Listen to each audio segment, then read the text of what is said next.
What's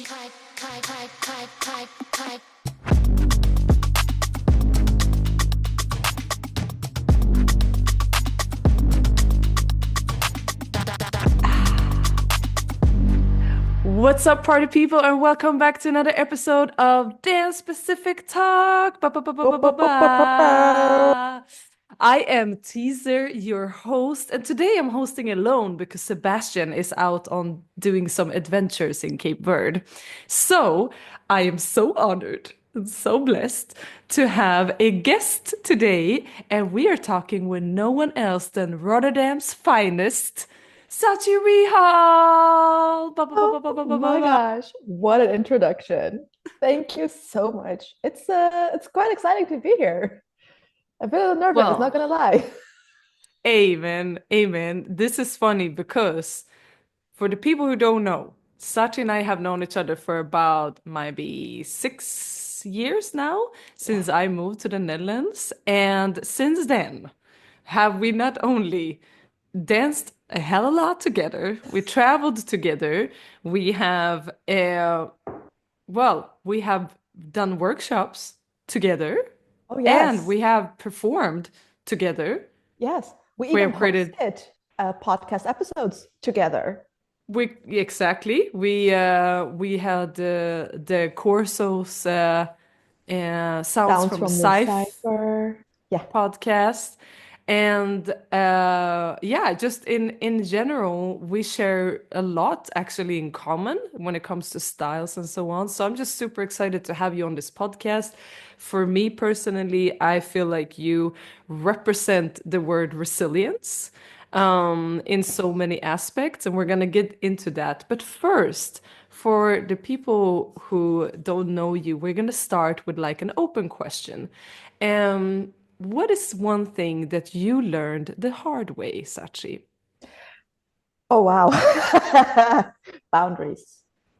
Boundaries is been a word that kept coming back, especially when it comes to managing my own battery and understanding my own boundaries, where my capacities are, because my passion and will, but I'm also so driven to achieve a certain goal that you have in mind that I forget that my battery is not equal to what I want always. So the hardest way I had to learn that is by going through a burnout, a very sincere one, and also still helping me to understand what all of that means, and to understand to give yourself grace and love for that as well. That it's okay that sometimes you dream bigger and your body says, but I need to do this now. I need to rest. Give that love to you as well. So the hardest way is all of that, but with love as well. And I feel like you're not the first dance artist that I interview around burnout. And I do believe that the most passionate dancers sometimes are the ones that are like most likely to burn out. So we're gonna get into that a little bit more. But you have also been dipping your toes and moved your way across several different dance styles.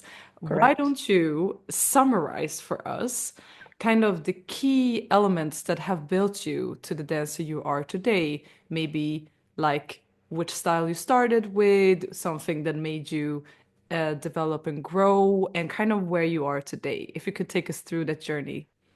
Yes. So the little teenage years of my journey in dance started with jazz, street dance, became like it was like a fusion of jazz, but also what they called street dance at that moment. And my teacher already saw you have to head towards hip hop. It's in you. So fast forward, me turning 18, me joining a project which took me to hip hop house, which touched the hip hop proper foundation to understand the history, the dance style, which is also where I learned house, which is also I was getting into the feminine side of dance as well. From there, I moved to a dance company where I kept touching bases of hip hop, of house, but also indeed to learn and the skills of dancing and performing on heels. And that brought me to my first real love, whacking. Whacking took everything over. I shoved everything aside to really dig into whacking. There was something that just sparked. Through a minor injury during a battle, I stepped into Kizomba because a very beautiful female teacher, Sarah from Paris, came to Hip Hop House, my own dance school. And at that time, I was in a relationship, and he also just started Kizomba classes at his own university. So I thought, I am so uncomfortable just by the idea of dancing with men. F it, step out of the comfort zone. Let's try a couple dance. And well, now the rest is history. Me being an actual teacher in the Kizomba scene, bringing in the dance ingredients people need in their kids. And now here we are. Wow, that's beautiful. And again, that is like absolutely a summary because there is obviously More. so much more into that. But thank you for that. Where do you think that this drive comes from of you actually being scared of something and still deciding to give it a go or push through? Where do you think that comes from? That is actually a very good question. I also realize the older I get how afraid I've always been as a kid to try something new because I always grew up in a very protective household, in a very controlled ways, like, oh, you're going to study this, you're going to settle down in this, and all of that. So everything was pretty much shaped into a very solid framework. So, but it also feels like you are allowing to have that control instead of exploring, instead of being curious. When I noticed that dance was giving me space to explore and try new things, I felt that became bigger. So out of curiosity that kept growing was like, but what if we do step on the other side of what's holding you back? Because it's funny because dance was always for me a starting point with based on choreography. I was horrified to even think about freestyling, to even think about battling, because then there is nothing to hold on to. But the more I did so, the more I realized I stepped into being in the purest form of in this moment right now. The connection I have with the music, with myself, and whoever is around me doesn't even matter anymore. So the more I realized that, the more I actually dared to be curious, to step and overcome and not let fear be any control factor in life anymore. Mm. I think that this is so interesting also because when we talk about how we got into dancing, I also agree. Like my introduction was, watching music videos on MTV and stuff like that. But I do also know that you watching up with a lot of Bollywood movies, which has like crazy choreography. Yes. Like, have you ever thought about the connection between like was it the hip hop that caught you, or was it already like again like the Oh, culture or Bollywood that like started the interest of dance? absolutely. I think I loved the gestures that was being portrayed in all of those, let's say, the dance and the sing off moments, right? Because all of the songs, they had this emotional climax or a huge zoom in of something that was happening. And I was so fascinated by the emotional expression. They pour it into everything. It's not just, oh, I love you, well, kiss. You have to sing it on the mountains. You have to scream it on the streets. And if the, oh my gosh, and if the lady shows you her shoulder or has a little moment of, it was like, oh, she did not. But that was so captivating for me that it was definitely there. So I think that did enlighten that whole I want to express myself. Because me as a person, I was very socially awkward. I have difficulties to connect with people, to really talk to them. But when it comes to stepping into your dance and express yourself, that was definitely it was a tool actually. it was an amazing tool that I really needed at that moment. And now something that I hold and still hold, like I have this precious space in my life.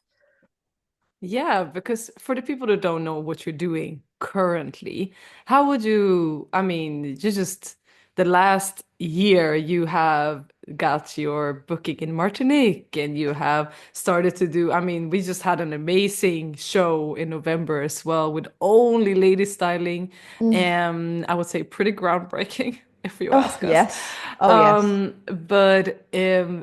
How would you describe um your current workshops, what you're offering, and the connection to what you just said, like this love of expression?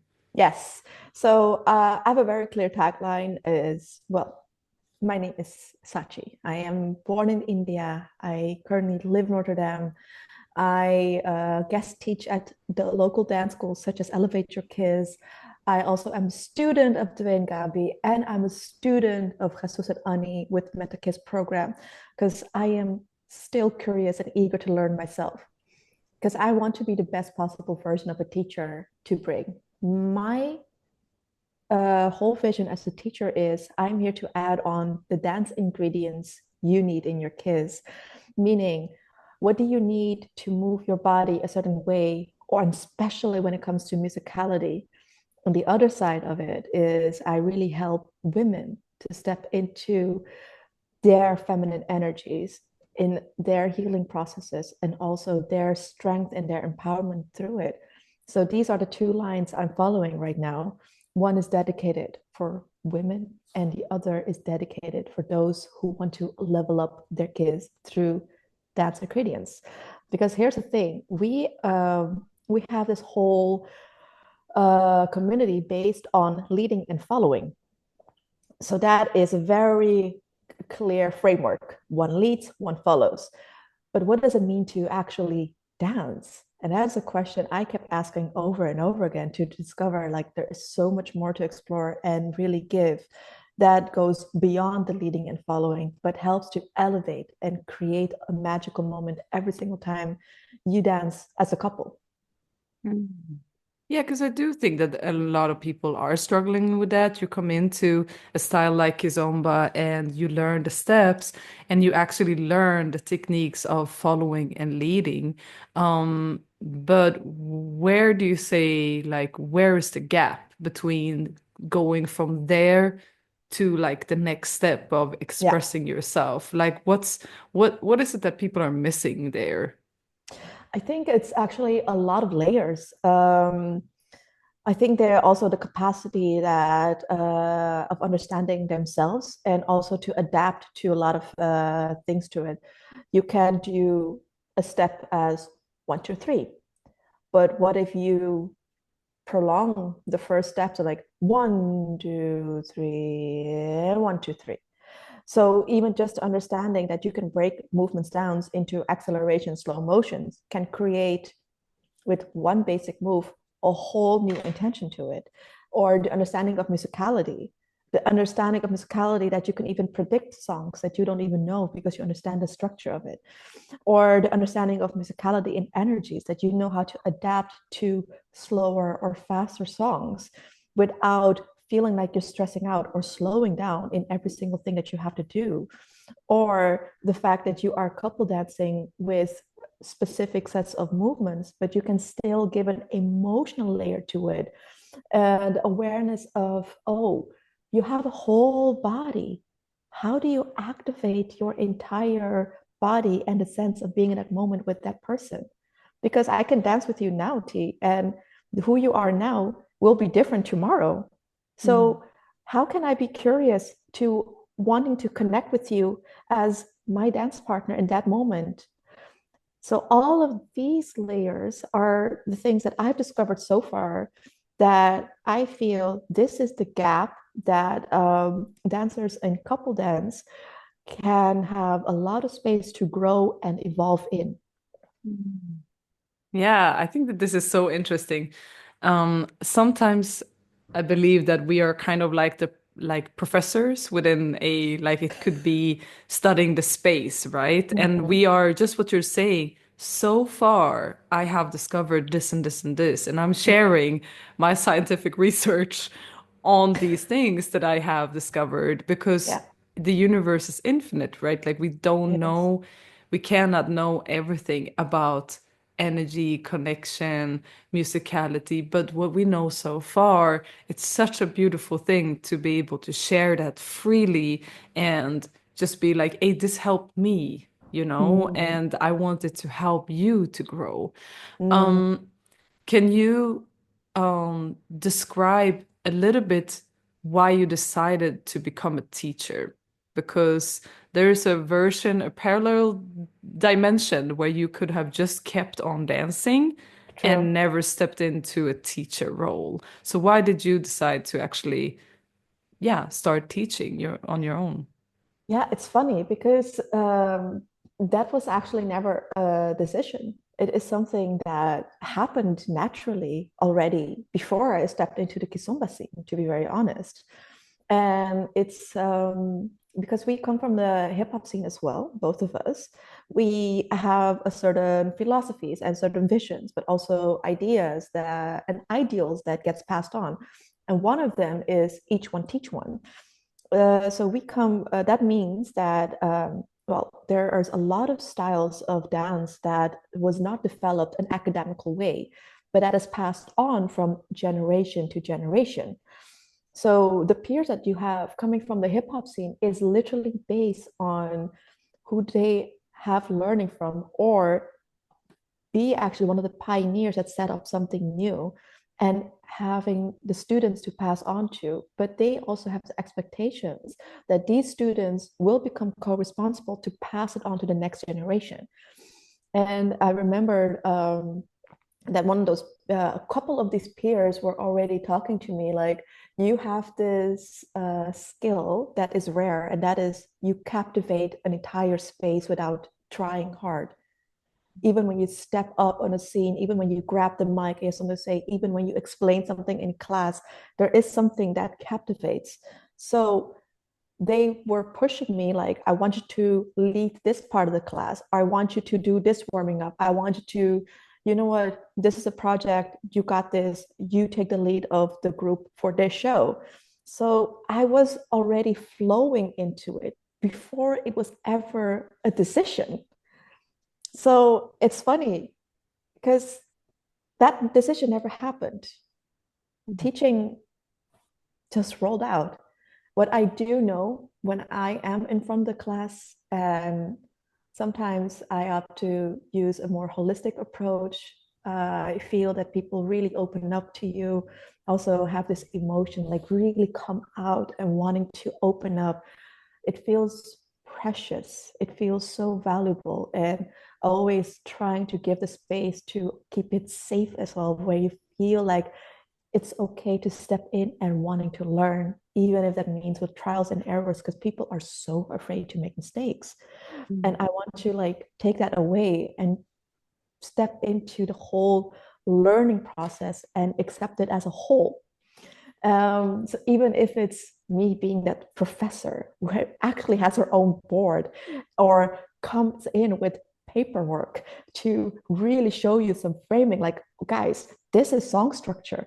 This is how mathematically each song can be structured. We can train ourselves to recognize it and we can do this. So it can be from the whole feeling and this whole stepping into it to into the whole nerd modus and let's get into this.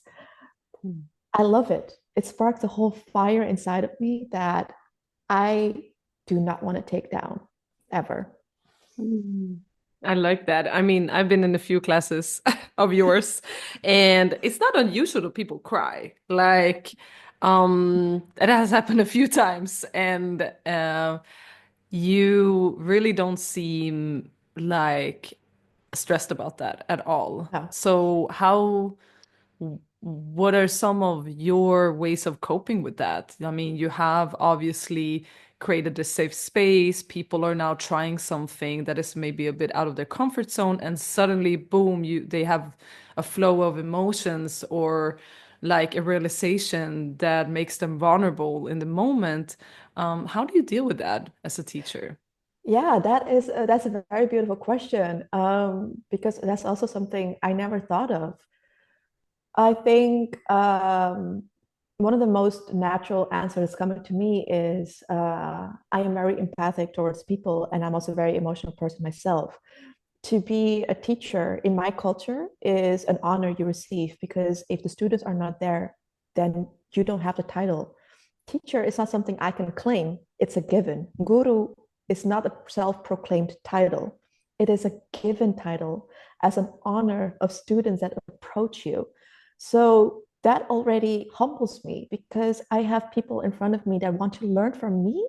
So you can do everything you want in your time. You can go to anyone else, but you choose to be here in the space to be with me. So that's already one thing that keeps me down.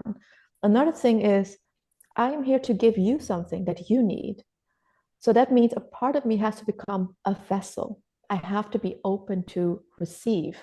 So even if that means that an emotion comes out flooding, and you are crying, sharing a very deep, maybe even heavy, or just anything that you're dealing with in that moment with me, because I am already here, like with you, I am already a vessel that is open to receive. The best thing I can do is just listen to what you have to say. And the gratitude I feel only becomes bigger, and the love I have to give only grows. So I can give you a proper embrace with all of that feeling, so I can give you back. So you feel that you are being seen, you are being heard, and you're being filled with love. That's also a part of you because that's also what you're learning through these type of classes. That everything you need, everything you are or even think you want to be, it's already inside of you. You're complete. And sometimes to hear this, especially as women, it can hit a lot of feels. But I really was thinking about what are the things that I'm going through? What is this experience teaching me? So I can never step into the class like, hey, I know it all and this and that. It's more like, hey, I'm on a journey. These are the things I've discovered. Let me share that with you and hope it helps you as well. Yeah, I mean, you dropped some bars there because I think that one of the things we see a lot in any dance scene Hmm. is that you have gate uh keepers, and they can either be there to open doors for you or really keep the doors closed. And I've Yeah. talked about this in a few of these episodes now. And one way of keeping authority is to make sure that your students feel like they are never enough so that they come back, right?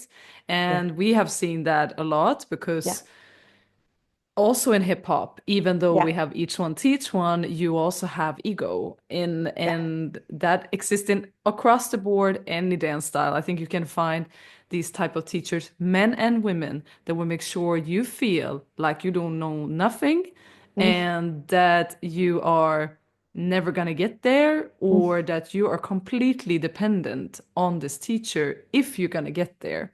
And this Mm-hmm. is a marketing thing, obviously, Yeah. because then you have people in a loop feeling that, if I don't keep taking these classes and do everything that this coach say, I will never make it. And you creating now a very fragile kind of self-belief that is connected to an everlasting he or she knows the best, so I need to keep coming back. Yeah. And those are the ones that I feel are really there to just hold the door closed. Mm-hmm. And then you have teachers that are the opposite way, which is like, oh, my purpose is that if like you keep coming to take my classes, as long as they inspire you, make you feel better, and make you believe in yourself. And if you're my student in, for the rest of your life, a part of me has maybe failed a little bit because I am making you, I want you to grow so that you Mm-hmm. can go out there in the world and explore and be more of yourself. Like, I Mm-hmm. don't know everything, you need to Yeah. go, and I am here to push you out of the nest a little bit. Yeah. So I do think it's important when you say these things, because I believe that that is a very healthy teaching skill. And what you just said, like, you are not a teacher if you don't have students. Yeah. And you're also uh, not really a teacher, but just again a gatekeeper, holding Mm, on to knowledge or just giving a little bit so that you're not running out of material for people to kind of always yeah. come back. So yeah, thank you for sharing that. Of course, of course. It's just something that I also feel I want to add on to that. I also see in thesis the rare gems. There are teachers who also gets challenged by students, who also gets challenged by the developments of what's happening around them, but also the teachers who are still students, who wants to learn, who wants to exchange with everyone else around them, because that's what also feels for me when I collaborate with you in many ways. Like I get so inspired by you, or when we perform together I get so inspired by the entire group, or when I am training on a dance floor, or when I'm in class I'm like, whew, this is so hard. Because even when we look on a dance floor, we can see that, oh, this person has a very clear background in this and this and this, but what if this person would be trained to use the upper body in a fluent way? Or what if we teach that other dancers to isolate certain movements? The whole journey of dance is so fascinating because you're never done. There is no finish line, there is no end of it. So, Mm. how amazing is it that even us as teachers have a whole journey when we are learning and exploring for ourselves as well? And I Mm. think it would be beautiful coexisting if throughout that journey, students also want to learn from that Mm. as well, or create their own path as their path with you has ended, which is Mm. also an honor. Yeah, yeah, it's just different chapters, right? And you don't own anything in this world.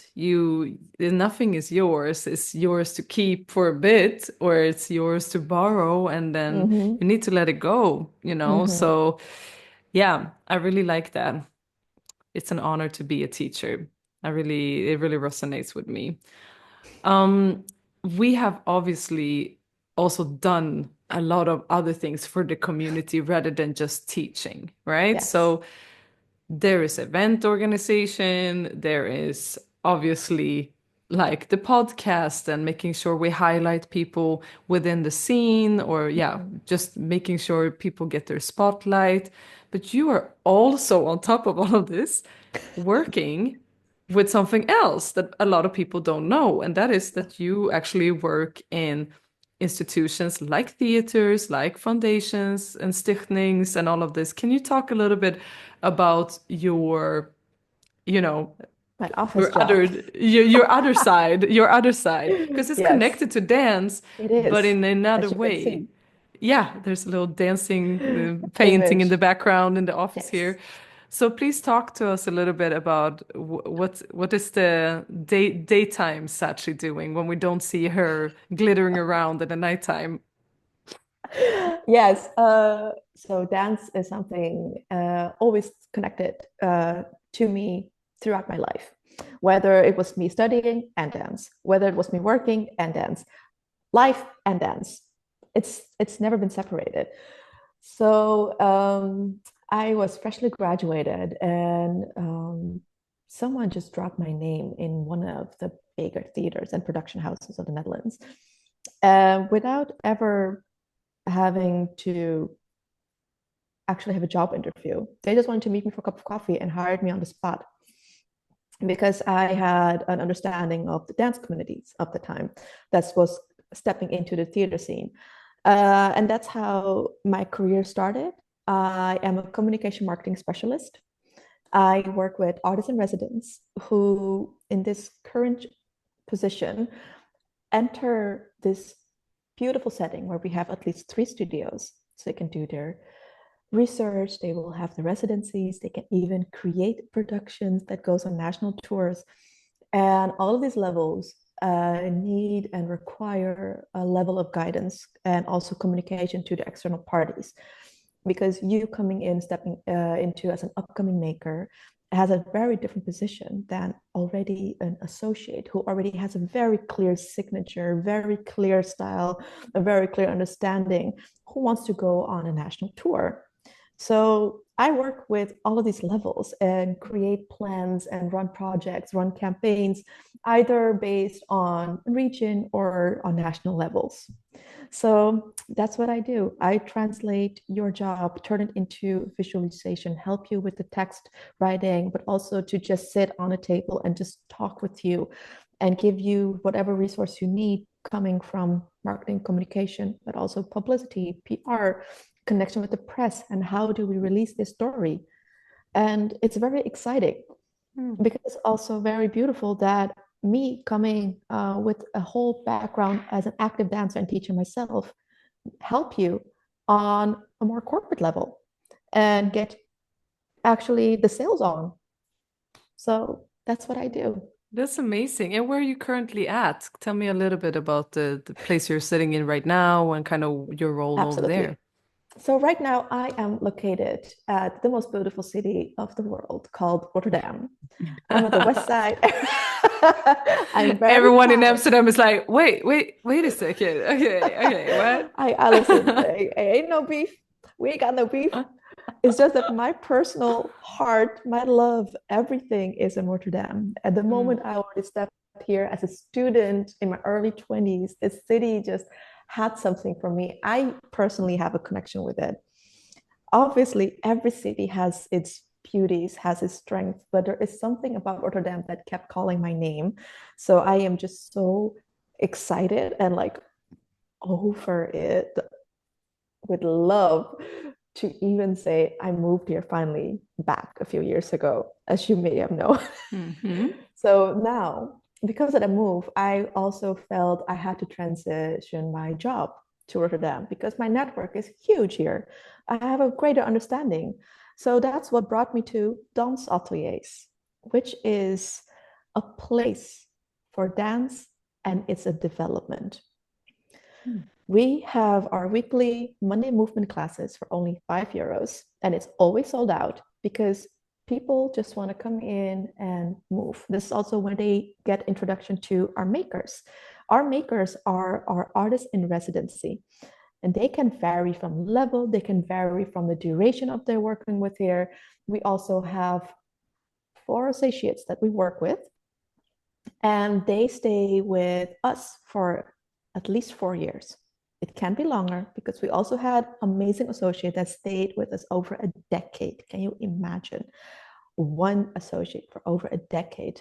And one of them now has its own stichting and its own funding to become completely independent in becoming a production house with its own work. Mm. And it's amazing to know the history of dance ateliers because we've had big names connected. If you look at the landscape of the cultural sector, when we speak of people who are directors now, owning their own companies, they started with dance ateliers once because of the openness we have as a house with literally open doors, giving space to everyone that could not really get space elsewhere. Now, why is it that they couldn't really get space elsewhere? Is we live in quite a classical setting. You know, you have to have a certain level of schooling or certain foundation and a certain background. It's like, oh, hip hop. It's like, yeah, it's kind of on the street. You don't really see that in the theater sector, but that's already breaking through barricades. Like we belong here as well. We also deserve a stage as much as it was challenging for makers or especially upcoming makers who needed residency, who needed their first researches. So that's what where Dance Ateliers really helped to be that stepping stone for the bigger circles of the theaters. And that's where I work with. Mm. That's so amazing. I mean, I can't wait to come over there again. And for the people who don't know, we are currently in the planning of creating the first ever Move That Soul experiment, where we're gonna do basically I would say like a kind of a groundbreaking workshop mixing improv, storytelling, and movement. And we are, yeah, currently in the talks of a date where I'm gonna come to Rotterdam and we're going to actually get to play this in a brand new wave. So if there are other people out there who has like ideas for the community, yeah, please reach out to Sachi and see if you can make it happen. Because I'm currently in this phase, and I just feel like it's just such a blessing to be able to have somebody opening doors for you again. I mean, I'm not even new in this country, but I still find it hard to get into, like, where do you start if you're going to have an event or if you want to do something for the community, but you don't have a space. Yeah, so I just want to put that in there, reach out to Sachi Sach. She might put you with the right people so you can make your thing happen if you are in the Netherlands, that is. So, yeah. Amazing, amazing, amazing. All right, so we're gonna do 5 quick questions.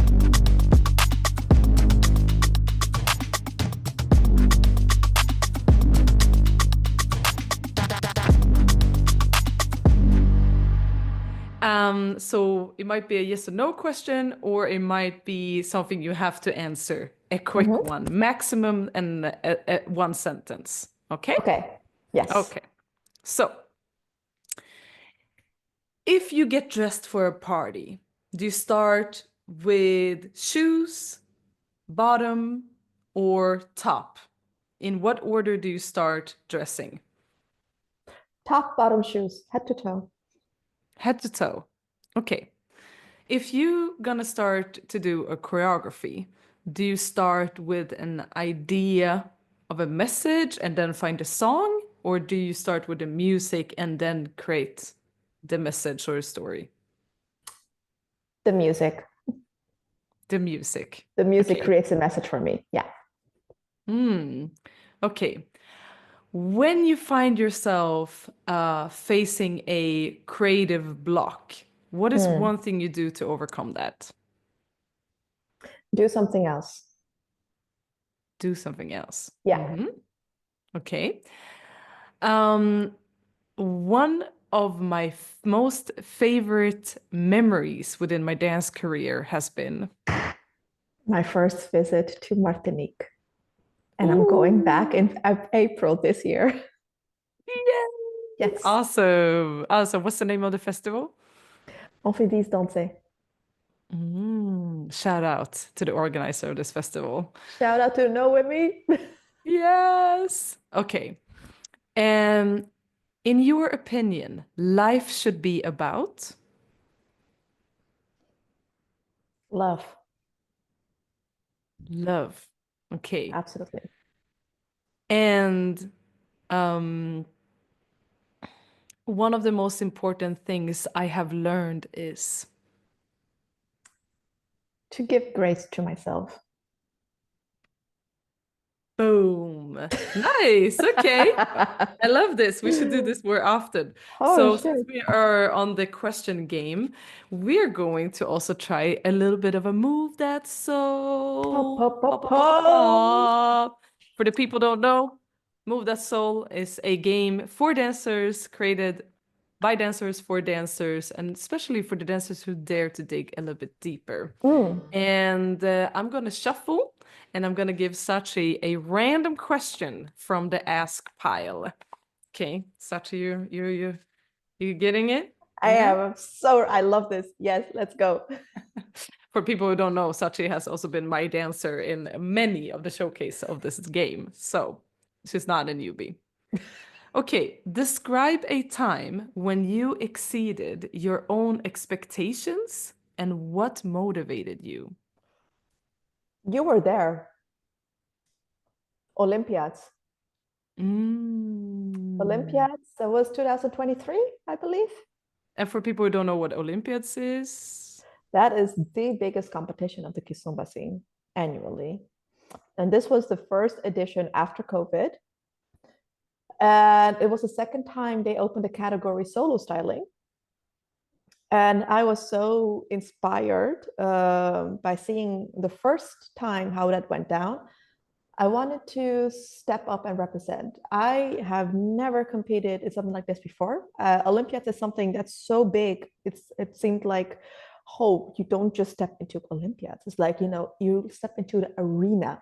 You literally get gold, silver, bronze medal and a whole acknowledgement of the entire scene. The judges are the high end, like, you have like these ranks of A list, B list type of artists, all of them A, like the highest of the ranks for so many years, people you look up to, people you never even met before, because they're so busy. And the first time I stepped into that, I won bronze. I did not expect anything. I just knew that I was fired up with passion. I just really wanted to represent and overcome this whole burnout situation that I was sitting in. And I just wanted to break those chains away and create an understanding for myself.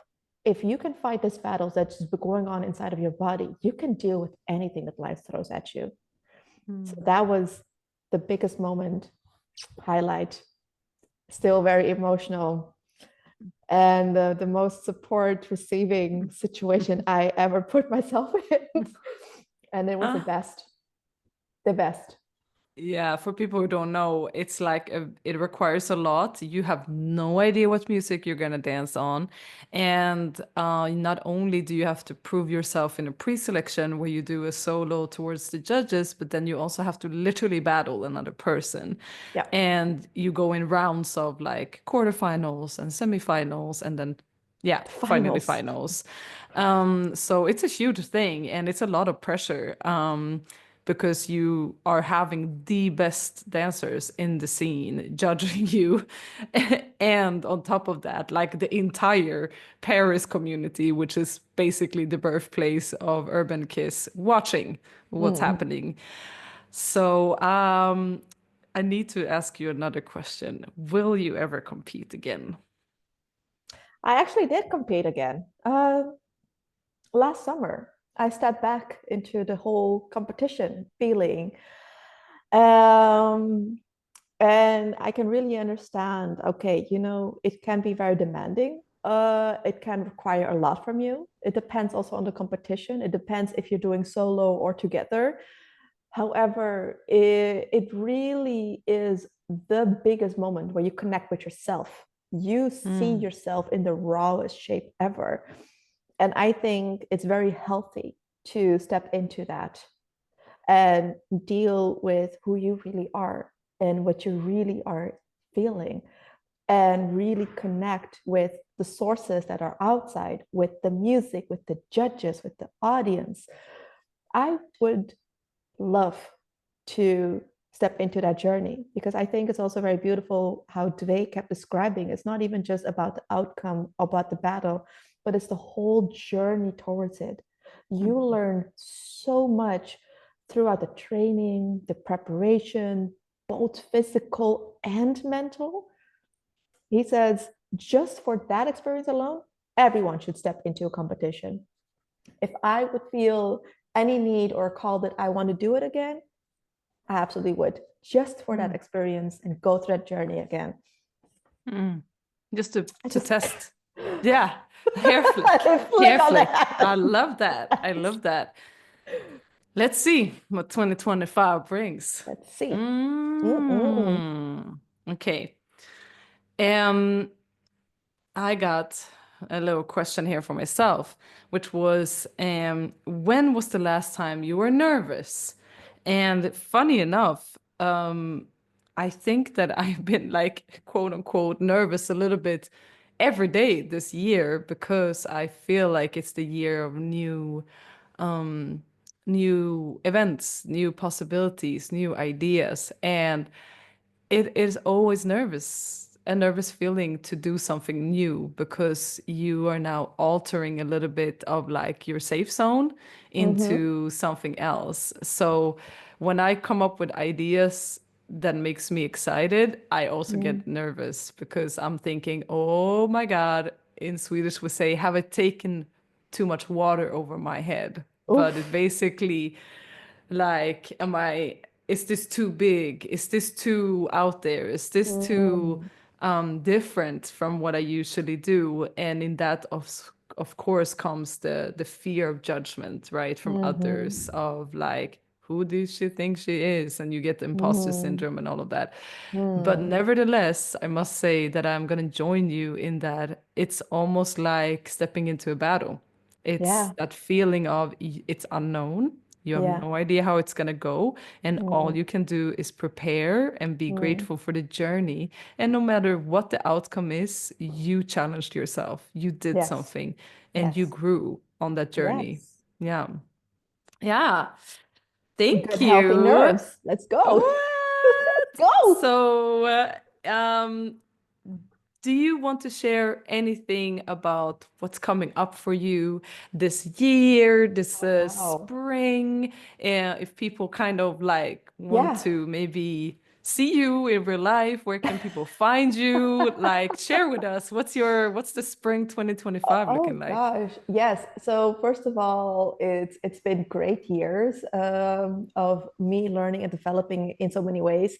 I really needed a slow start this year because I felt like, okay, I need to take it in. I need to really like recalibrate, like, okay, what are we gonna do? What are the plans? So first things first, I'm a guest teacher at every end of the course at Elevate Your Kids. So if you're a student there, you will see me every single time, which is an honor because can you imagine that you just take over the baby of Twee and Gabi? Because that's how it feels like, oh, now they're handing over the baby to you. And every time I do that, it's like, okay, let's we gotta let's nurture this baby, make sure it's clean, make sure it's there. Are there any big events coming up I can announce yet? Unfortunately, no. Can you reach out to me? Always. Because a nickname that I received in the battle age was for Sachi. You can find me on Instagram, Sachi underscore ver. So you can always ask or booking for private classes. I am not the type who always posts about my private classes, but yes, they really do happen. And it really depends on what you want to learn from me, what you want to do. Because I've helped people prep for their own competition, to work on their own stage presence, even to work for national televisions, or just I need to understand the fundamentals of body isolations or body movements. But most of all, when it comes to styling and musicality, those has been my biggest fortes. You can always ask, you can always link up, you can always collaborate because that's what I'm here for, to add on the dance Hmm. ingredients you need for your kids. What? Find her on Sachi underscore ver. And for the people that are on this festival in April, they will at least see you there. Absolutely. Go to Martinique, everyone. Enjoy the Join, beach. it's the paradise, and the water Oh, is like, and there oh are my God. wild crabs walking around. Ah, go for the crabs, guys. Go for the crabs. I love that. Thank you so much, Sachi, for being on the podcast. Again, go and follow her. And if you liked what we talked about today, you have any questions, please comment down below. You can find us. If you don't see the video, you can also tune in on YouTube. Yes. And otherwise, we see you on Spotify or wherever you find your podcasts. Much love. Mwah! Don't forget to click subscribe, comment below, and give us a rating or review. We have a Facebook page, YouTube page, and we are on Spotify, Google Podcasts, iTunes, and all the other podcast platforms. We also have an Instagram, so don't forget to tag us in your favorite episode and share it with the world because we read all of it.